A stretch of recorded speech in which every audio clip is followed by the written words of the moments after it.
جو شیطان ہے اس نے تو دیکھا تھا جہنم اور جنت سب کچھ دیکھی ہوئی تھی. اب مجھے بھی اگر کوئی دکھا دے یہ چیز جنت یہ اور جہنم اور اللہ میاں مجھ سے ڈائریکٹلی کہہ دیں تو میں کبھی گناہ کروں گا ہی نہیں.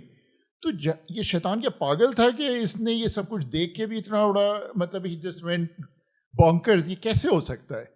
انسان کیا ہے یہ میں جانتا ہوں. ابلیس جنات میں سے تھا. جنات میں سرکشی کی نوعیت کیا ہے اس سے میں واقف نہیں. انسانوں کے بارے میں میرا تجربہ یہ ہے کہ آپ بے حجاب کر کے حقیقت دکھا دیجئے، اس کے باوجود وہ سرکشی کرتے ہیں، اس کے باوجود خدا کے مقابلے میں کھڑے ہو جاتے ہیں.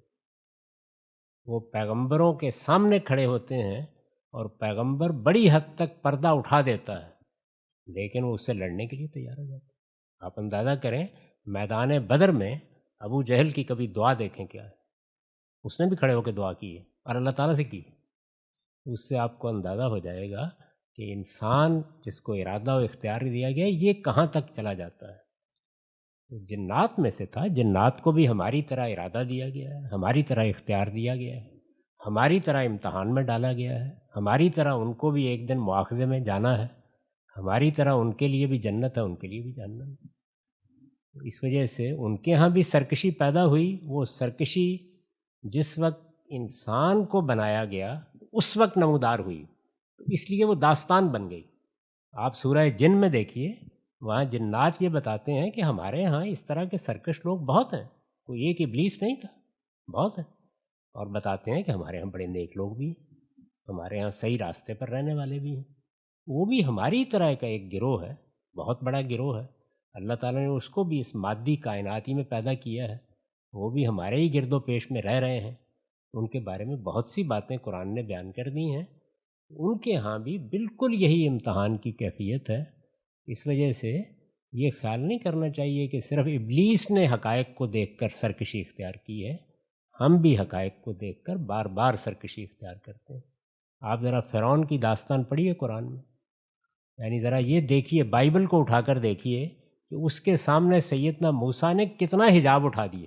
9 آیات قرآن کہتا ہے کہ نازل ہوئی ہیں، یعنی 9 نشانیاں نمودار ہوئی ہیں. وہ نشانیوں کی تفصیل پڑھنے کے بعد رونگٹے کھڑے ہو جاتے ہیں آدمی کے کہ اس کے بعد آدمی کیسے انکار کر سکتا ہے.